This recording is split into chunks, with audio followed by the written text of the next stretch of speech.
Welcome to the Tech Egg. Don't get scrambled. Enjoy the video. You begin by securing originals and confirming color spaces.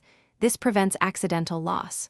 Once done, open the project and inspect the UV islands. Look for overlapping or flipped shells. Make quick repairs. Straighten seams, relax stretched areas, and note where texels are sparse. Then export a diagnostic map at 1/4 resolution to spot issues fast. Make sure to label layers and preserve metadata so you can revert later. This saves time during iterative fixes. Now you tackle the detailed repair. You normalize each map to match overall contrast and prevent banding. This harmonizes materials. Then repair seams using edge-aware fills and clone tools, blending texture direction so transitions appear continuous.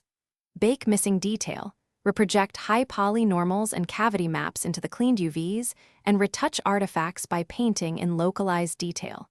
Once aligned, compare under consistent lighting to verify material continuity, and correct any color shifts immediately. Finish by exporting finalized maps with proper naming, MIP chains, and color tags. This ensures engines interpret them correctly. You then test the texture on the model across LODs and lighting rigs to confirm behavior in real scenes. If you spot anomalies, act decisively. Rebake normals, verify tangent space conventions, and adjust MIP bias or compression settings.